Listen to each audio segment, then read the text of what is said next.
I asked him, but are you free? No, I'm not free. Even now, I am being tortured. Then I understood that she was in 2 places at once. How is it possible that one person has performed more miracles in their life than Jesus himself? How is it possible that all this happened in the middle of the 20th century under the eyes of the whole world, and yet almost no one has ever heard about it today? Could she predict the future?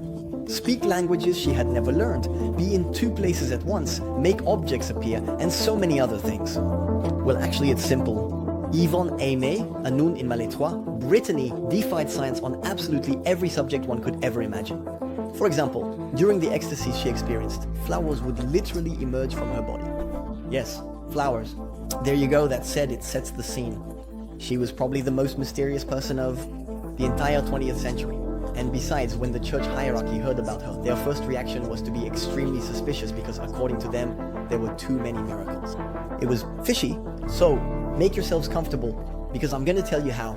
A simple Breton nun became one of the most intriguing cases of the supernatural ever studied. Just before we start, I ask all of you if you could consider making a small monthly donation to support the channel, even 1 or 2 euros per month. It's the only way for me to continue making these videos.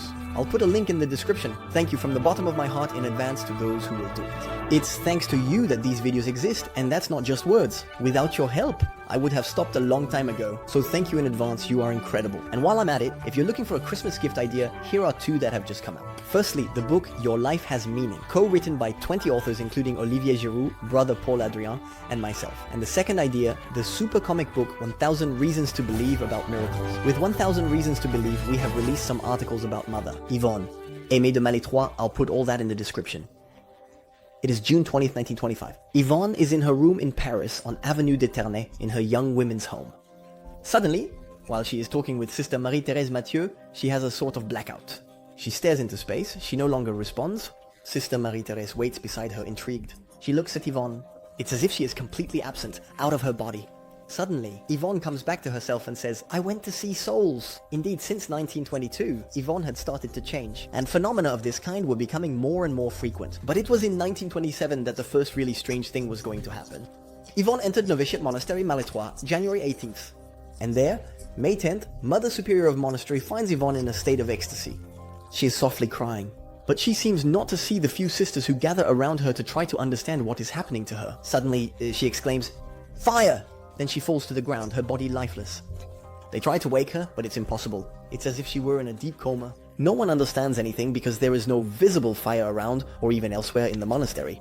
It lasts minutes, then suddenly she comes back to herself. They ask her what happened, and then she explains that actually, she was in Troy, over 500 kilometers away, putting out a fire. She even had the opportunity to introduce herself to the people she helped to control the fire. Well, her superior isn't quite sure if she's telling the truth or not. But at the same time, it's strange because usually, Yvonne is quite down to earth. She performs her work in the monastery with humility. She's not particularly someone who is overly enthusiastic or delusional in the negative sense of the word. But wait, a few days later, the monastery receives a letter. And guess where from? From Troyes. Listen, I'm gonna read it, you're not ready? My little sister Yvonne, first excuse this ugly paper and horrible envelope. What happened? I am still all emotional. Did I dream? Am I crazy? I saw you, I assure you, all white and radiant in the middle of the flames and extinguishing them. And before I had the chance to thank you, you disappeared. Yes, yesterday without you, my little savior, once again, my house would have burned down. I am in bed, overwhelmed with emotions, but very peaceful. So, basically, Yvonne was both in her monastery in Maletroit, Brittany, and in Troyes at the other end of France. As young people would say, it's crazy, but it's especially very, very strange. Yvonne Aimée supposedly had the ability to be in 2 places at the same time. We know that in quantum physics, on a very small scale, a particle can theoretically be in 2 places at once. This is what is called quantum superposition. But that's on a very small scale. And for a human, it defies all the laws of science as we know them. And as a result, this phenomenon has a name, being in 2 places at once for a human. It's called bilocation. There you go, bilocation. You might be thinking this is nonsense, and that Yvonne likely called an acquaintance in Troyes to write a letter. But listen to what happened next. On June 29th, one evening, something else really strange happened. Yvonne's room was on the 2nd floor opposite the mother's room. Angel, guardian, And that evening, Yvonne, she was coughing. You could hear it through the walls, which were poorly insulated. Around 10:15 p.m., Mother Angel Guardian crosses the hallway and ends up entering Yvonne's room. And there, she finds her in bed, but absent, eyes staring into space. And while she is still absent, staring into space, Yvonne starts to speak. She is not Guardian. It's as if she is talking to someone else. She says, "No, there's no need for you to look. You won't see. Or if you do look, I'll leave through the door, like everyone else, my dear mother." A kind of incomprehensible phrase. Who is she talking to then? And suddenly Yvonne comes to her senses in front of Mother Angel Guardian. It's as if she has returned. Mother Angel Guardian asks her, "But where were you? And who were you talking to?" Yvonne Aimée then explains to her, "This evening, Jesus let me know that Mother Madeleine, who is another nun from the monastery, was going through terrible anxieties. Jesus then told me, keep her." And so she explains that she simply went to Mother's room, Madeleine of the Sacred Heart in bilocation to console her. The thing is, Mother Madeleine's room is on the first floor. Mother Angel Guardian then immediately goes down to see Mother Madeleine, who confirms that Yvonne was just there. Mother Angel Guardian requests an explanation. Mother Madeleine says that evening she was indeed very anxious. Suddenly, turning her head, she saw Yvonne in her room. You are here, Sister Yvonne Aimée. How did you come? I didn't hear the door open. To which Yvonne replies, It doesn't matter. Yvonne Aimée calme Madeleine, dispels anxiété, Madeleine says to her. That's very well, but you will leave now. Yes, I will leave. I will watch how you leave. Mother Madeleine says Sister Yvonne went out the door. It is deduced that she must have returned to her body once in the hallway. It's extremely disturbing, right? Yet the nuns are not at the end of their surprises. Well, yeah, because the thing is, just that year, Yvonne is going to bilocate at least 56 times. Perhaps much more anyway, at least 56 times in the year, there will be witnesses to attest to this phenomenon, who are nuns from the monastery, and as a result, the nuns will seek to verify if all this is true, or if Yvonne is deceiving them. And we arrive at the famous day of July 21st, 1927, when on that day the nuns of the monastery will definitively verify and live, whether the bilocations are real or not. Mother Mérange, another nun from the monastery, will recount this day later. Listen to her testimony as it has reached us. For this bilocation, I have very clear proof. Yvonne was a postulant, and she was in the kitchen. She was in charge of desserts, small appetizers. She did, like all the postulants, what she was told to do. And one morning, she was preparing some kind of cream for the boarders. I went to the kitchen. I needed to ask her. I don't remember what information. However, the bursar, Sister Saint-Jean-le-Beau, told me Sister Yvonne Aimée is at the dairy. Well, I went there. She was kind. She welcomed me warmly. But I had the impression that she wasn't there. That didn't stop her from continuing her work. She was doing what she had to do. Sister Saint-Jean arrived and whispered to me, "Notice anything?" Yes, I think Sister Yvonne Aimée isn't here. I wonder if she might be in her cell. She told me this morning, not long ago, that she had a very urgent letter to write. It surely had to be done, and it had to be sent without delay. I will go up and see. Go up and see. Stay here with Sister Yvonne Aimée. Need to talk to her, waiting for her to be in a state to talk to me. So, Sister Saint-Jean went up. Indeed, while Sister Yvonne Aimée was making her cream downstairs and I was with her, she found her sitting at her table, writing her letter. That day, Yvonne is literally doing two things at the same time, in the literal sense, in two different places, at the letterpress preparing creams, and in her room writing letters. When questioned, she admits, It's true, I was up and down. I wouldn't have had time to do it otherwise. Well, you get the idea. This kind of thing is going to happen extremely frequently during all the years Yvonne Aimée was at the monastery. And so many times that the nuns will have no more doubt. Yvonne Aimée indeed has the ability to bilocate, to be in two places at the same time. Well, here one might think, okay, but still, maybe all the nuns are in cahoots or made mistakes in their observations. However, Yvonne Aimée is not going to do this only in the monastery, but the thing is, there is a priest, Father Paul Labutte, who will be a lifelong friend of Yvonne throughout her life. He met her in 1925. Early in the Second World War between 1939 and 1940, Yvonne Aimée visited him 13 times, though he was often on the other side of France. Once, for example, on January 28, 1940, Paul Labutte was in Alsace with an infantry regiment. That evening, he feels exhausted and completely worn out. He is feverish and afraid he has caught a nasty illness. He is staying with locals and feels so unwell that he instinctively calls Yvonne Aimée, as he is aware of her bilocation abilities. When, shortly after the war, Paul sees Yvonne Aimée again and discusses the dozen times when Paul felt that Yvonne Aimée came to visit him. Yvonne Aimée tells him, "One night, in Alsace, you were in a room, restless, feverish. I remember the bed, cream-colored, the grey and green blankets, your boots by the bedside. Jesus told me, go, he is suffering. I came." Father Paul Labutte will testify later. I was exhausted, aching, feverish. I couldn't take it anymore. I thought I couldn't continue my journey. It was January 28, 1940. The 330th Infantry Regiment was stationed at Wittgenstein, near Colmar. I received a lodging ticket at Mr. and Mrs. Guida's, tall, 2 streets away, who gave me a room on the 2nd floor. The bed had a green blanket. During the day, we were employed in digging trenches and anti-tank ditches. The cold was severe, 28 degrees below zero, and it was snowing.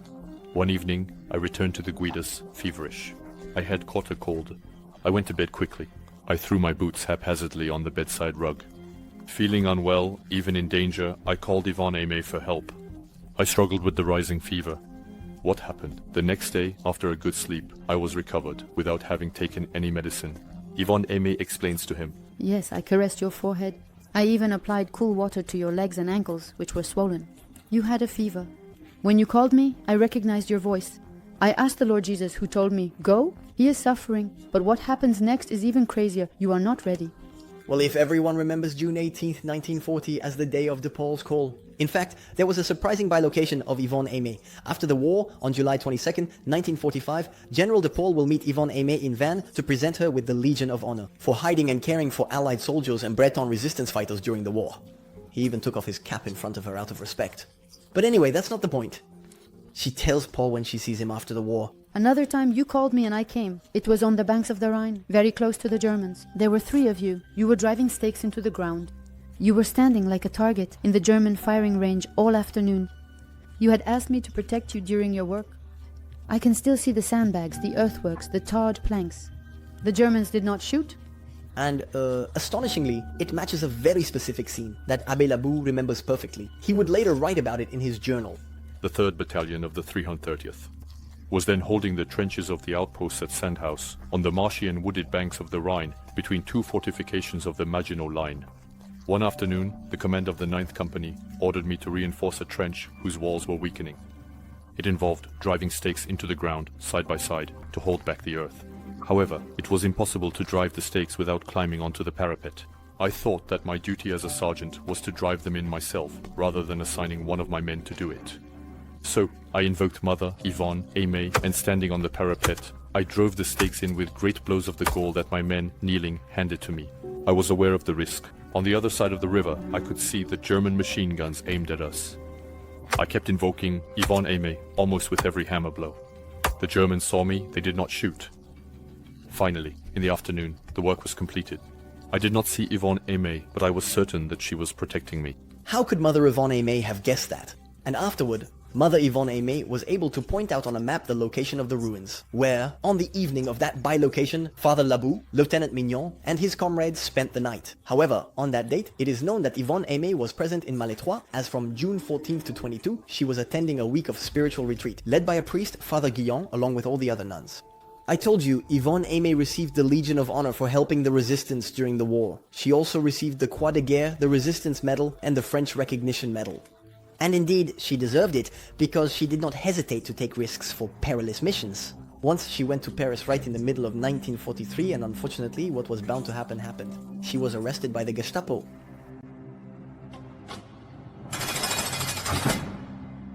She is then incarcerated in the Schökemid prison. And there, something completely crazy happens. It's Father Paul Laboute who tells the story again. Around 1 p.m., upon arriving at the Paris Montparnasse station, we go down the metro stairs. Mom was a few meters ahead of me. In the corridor leading to the platform, I suddenly turned around, without knowing why, and found myself facing Mother Yvonne Aimée in civilian clothes, coat, felt hat, garnet, glasses. "You!" I exclaimed, struck with astonishment and rooted to the spot. "Walk, walk!" The flow of travelers, momentarily hindered by my stop, pushed us onto the platform. A metro train entered the station and stopped. Mom, who hadn't seen or recognized Mother Yvonne Aimée, took a seat in one of the second-class cars. Yvonne and I entered the same car, but at the other end. It was rush hour. The travelers, both seated and standing, were packed together. Yvonne Aimée stood beside me. I said to her in a low voice, but with a joyful air, "Are you free?" The conversation was difficult, because I was in a cassock, and I felt that most of the travelers were silently watching us, and perhaps wondering why I was speaking to a woman. No, I am not free. I am in prison. I am undergoing torture, standing in front of a wall. "My head is in some kind of vice." She had whispered these strange words. Then, I suddenly understood that she was in a state of bilocation, that she was present at that very moment, simultaneously in the prison and in the metro. "Are you in 2 places?" Javoba said. In response, she simply nodded her head. Then she slowly, silently lifted towards me a face filled with pain. Her eyes appeared enlarged and fixed. Her eyelids did not blink. Then she lowered her head. It was indeed her. I saw her, I heard her breathing, I touched her. Meanwhile, the metro was rumbling loudly. At the station of Enfer Rochereau, it stopped. Yvonne, without asking where I was going, without saying a word of farewell, without even looking at me, got off. However, she turned on the platform to give me a look of distress and joined the line of travelers. She suddenly became invisible, 3 or 4 meters before taking the exit corridor. Half an hour later, as Paul Labu arrived at his destination, the Église de Pantin station, after changing metros at Porte d'Italie, Marie suddenly reappeared in an underground corridor, looking frightened, and said to him, "Pray, pray. If you don't pray enough, they'll take me to Germany tonight. Don't tell anyone." And she disappeared immediately. After taking his mother to her niece's house, Father Paul goes to the chapel of the Miraculous Medal Rue du Bac in Paris and prays intensely all afternoon for the release of his friend. He returns around 7:30 p.m. to the Parisian house of the nuns of Yvonne Aimée and continues to pray. Around 9 p.m., he goes to Yvonne Aimé's office, which is empty. He closes the door and continues to pray in the hallway and the living room, pacing back and forth. Suddenly, at 9:10 p.m., he hears a thud in the same office, as if someone had just jumped from a certain height and landed with both feet on the floor. He rushes in and sees Mother Yvonne-Aimée wearing the same clothes she had on when he met her earlier that day in the subway. She is panicked and mistakes the priest for one of the torturers from the prison. After regaining consciousness, she is surprised to find herself in her office and to recognize Father Laboute. She realizes that her angel has delivered her and brought her back here. He grabbed her in the prison courtyard, just as the prisoners were being grouped to leave for Germany. Father Laboute runs to inform another sister who is in the house, Sister Vincent Ferrier, and they are astonished when entering Mother Yvonne-Aimé's room. They see her lying on her bed in an ecstatic state, with the floor strewn with fresh flowers, tulips, and white lilacs. It would have taken at least 2 gardeners to bring all these flowers, especially since we are in the middle of February. Well, it's completely crazy, and frankly, I don't see how we can explain all this naturally. But some might perhaps think that in addition to all the nuns in the monastery, Father Laboute could be in on it. So I need to tell you about this because it might be the craziest part. Several times during the war, Mother Yvonne-Aimée bilocated to go and free Allied prisoners in stalags, which were prisoner camps run by Nazi Germany. And several times the freed prisoners wrote afterward to the Maletroit monastery to thank Yvonne Aimée, who had appeared during the bilocation. Once on February 25th, 1942, she even went to Russia to free 3 German prisoner aviators. She then tells them how to get out of the camp, which plane to take, despite a snowstorm. During the bilocation, Mother Marie hears Yvonne Aimée in ecstasy, giving her advice to the aviators. Shortly after, the wife of one of the aviators sent a letter of thanks to the monastery. Another bilocation is said to have occurred during the scuttling of the French fleet in Toulon in November 1942. History mainly remembers the memorable day of November 27th, but in reality, the following day, and even the day after that, navigation was extremely difficult. Now, on the evening of November 28th, Yvonne Aimée, who is feeling unwell, bilocates. And suddenly, her clothes become soaked with salt water, as if she had plunged into the sea, soaking her sheets. The witnesses around Mother Yvonne Aimée hear her speaking as if she were talking to sailors. Do not be afraid. No, I am not Mary, but she is the one who sends me to save you. You have prayed to her a lot, and she is answering your prayer. She later claimed to have guided the ship to avoid the mines. In the early 1960s, attempts were made to find sailors who could testify to having seen a woman appear during this tragic event. But this event was such chaos involving about 100 ships, 7 submarines, and around 30,000 sailors, of whom 27,888 were taken prisoner, that this investigation never reached a conclusive end. It will probably remain a mystery forever, because today all the sailors who experienced this event have surely been dead for many years. But there's yet another thing. No less than 47 times in her life, Marie van Emmel went to retrieve desecrated hosts. You know that consecrated hosts, which are called the Eucharist for Catholics, are actually Jesus himself. I talked about it in my complete investigation on Eucharistic miracles. I really recommend you go see it.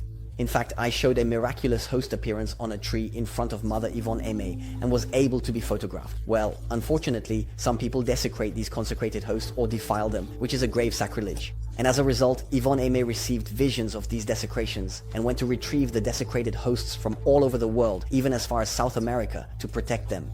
She would return with them, and witnesses could thus attest that hosts appeared in Yvonne's hands. Sometimes there were blasphemous motifs that had been marked on them. On the screen, I am showing you the dates of the 47 bilocations in question, along with an interesting testimony. For those who are interested, you can pause. Sometimes when she was in ecstasy and bilocating elsewhere, those who were near her body which remained in ecstasy heard her speaking languages unknown to her like Polish, German, Portuguese, Chinese, Spanish, or even Russian. This is what is called xenoglossy.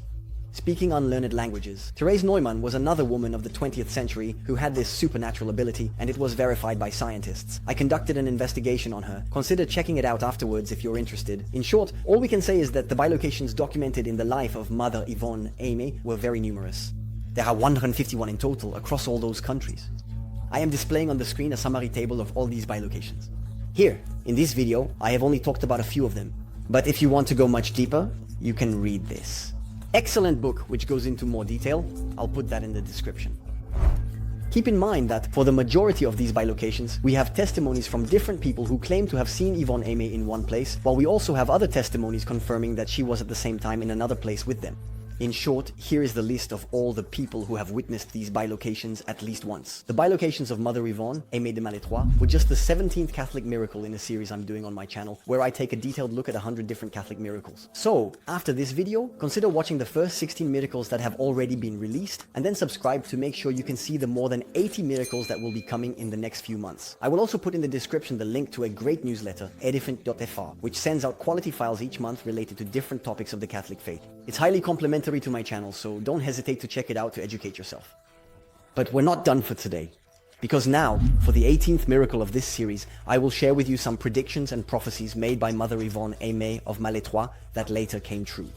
Because yes, from time to time, Yvonne Aimée received the grace to know the future. For example, do you remember Sister Madeleine of the Sacred Heart, the one who lived on the first floor? Well, in 1924, Yvonne Aimée told her that she would die 5 years later, in 1929, when she would be 52.5 years old. Sister Madeleine repeated it to those around her and prepared for it. Here, you can see an excerpt from the Journal of Marie of the Sacred Heart, dated October 18th, 1924. Sister Marie writes in it, My sister Madeleine of the Sacred Heart announced to us during recess that she would die at 52.5 years old in 1929.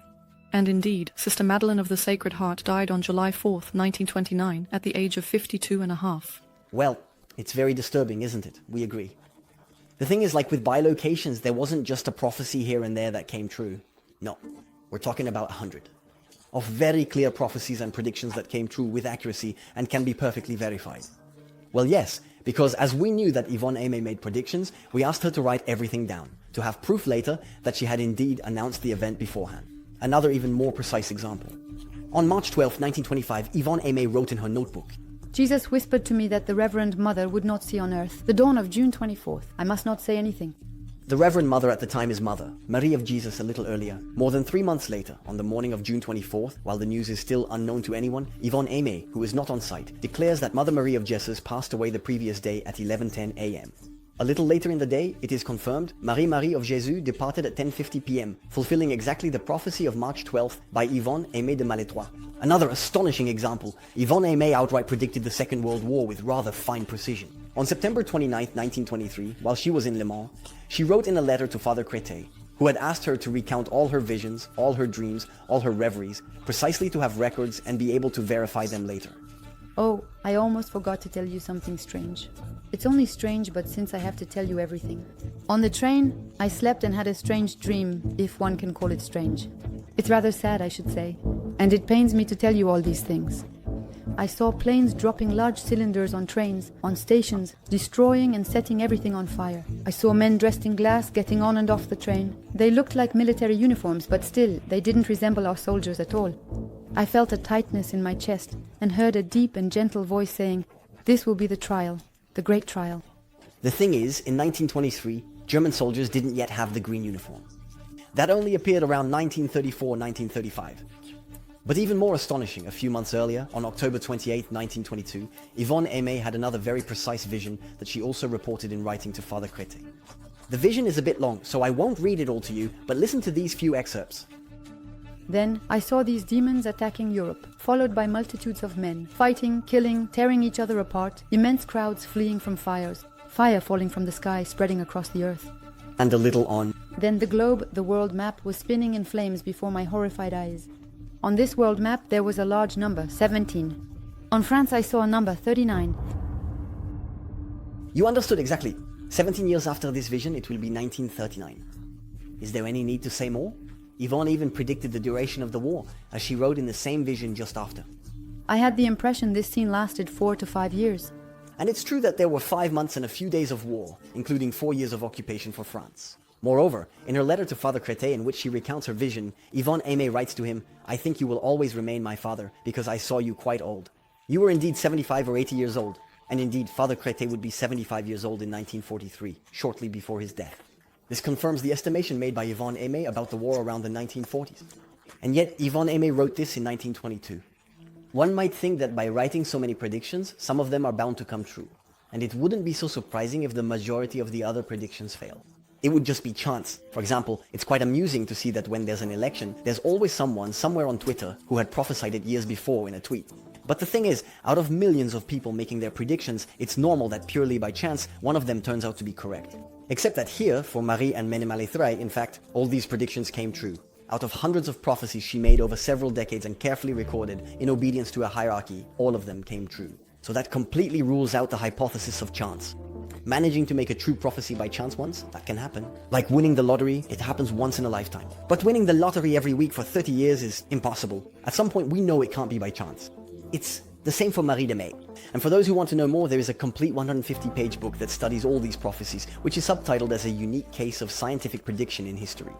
Alright, one last one for the road. Once, on March 25th, 1929, she had a strange vision in which she was honored, to the point that she was ashamed to write it down, as she doesn't like to put herself forward, but she did it out of obedience to her superiors. So she recounts. I had a curious dream last night. This time I wonder if I'm not half crazy. I saw myself twice. She recounts around me. It seemed to be a festive day. The weather was nice. I had pinned on my chest several large medals. It seemed so. I was in the midst of the nuns and seemed to be their mother. A high-ranking officer came towards me to greet me. Another nun was also wearing a medal. And indeed, more than 20 years after writing that, on August 7th, 1949, in front of the clinic that Mother Yvonne-Aimée de Malestroit had managed during the war, she, who had already received 4 medals, including the Legion of Honor in 1945, received the Croix de Guerre and the British King's Medal, which were her 5th and 6th medals, from the hands of General Audibert, perfectly fulfilling the prophecy from 20 years earlier. Moreover, Yvonne Aimée said, I was among the nuns and seemed to be their mother. And indeed, she became the superior of the monastery in 1935, 6 years after her prophecy. In her vision, she had also written, another nun was also wearing a medal. And indeed, once again, total accuracy, as on the date of August 7 in the year 1949, Sister Marie Touin was also decorated for her hospital services. Throughout her life, Mother Yvonne-Aimée de Malestroit continued to experience increasingly surprising supernatural phenomena. Her body even remained incorruptible after her death, meaning it did not degrade according to the normal process of decay. She also had the stigmata, meaning the wounds of Christ's passion on her hands, feet, and side. I had, in fact, conducted a complete study of these stigmata in my investigation of stigmatized individuals in the history of the Church. Don't hesitate to go see it if you haven't already. You'll see, it's extremely interesting. But the most beautiful thing is truly her deep faith in God. Look, here, for example, in this letter, she wrote with her blood, when she was only 9 years old, all her love for Jesus. So, to conclude, I share with you some testimonies from nuns who knew her. By temperament, Mother Yvonne Aimée was cheerful. She wanted us to be happy, joyful. There, she seemed to me like someone very close to people, very natural, very human. Her small crystalline voice captivated me. Her laughter, so pure, like the laughter of a small child, her remarks so funny at times. All of this did me much more good than seeing her in ecstasy. She exuded her holiness, and it was this that strengthened my faith, rather than all her mystical gifts. These 3 things, humility, truth, tenderness, were so much a part of her that they gave her the clarity of clear and fresh water. One had the impression that her soul was a waterfall, cascading from the heart of God and rushing towards men, to give them this love of God that she seemed to have stolen, and of which she appeared to have far too much for herself. Alone. And as I was feeling a bit sorry for her, she immediately stopped me by saying no, with a very determined gesture. You must never think about it in advance. You must go and embrace the Lord's desire and endure the moment when He asks for it, neither before nor after. Suffering is only bearable when He is there. It is at the moment He desires it that you must respond to Him and welcome it. For me, it is certainly the great mysticism of the year 2000. We will see that. Not me. I will not see it anymore because I believe my time will be over. But anyway, at that time it will be well known. I have total faith in it. Absolute confidence. The Lord's hours are not ours, you know. He is in eternity, we are in time. It's very different. So time is always too long. But eternity is the eternal present. Thank you all for watching this video. You can also subscribe here or watch this other video here. Don't forget to visit the 1000 Reasons to Believe website to discover other miracles. And a heartfelt thank you to everyone who supports the channel monthly. You are amazing, and God will reward you according to your generosity. May God bless you. This was Enos. Bye.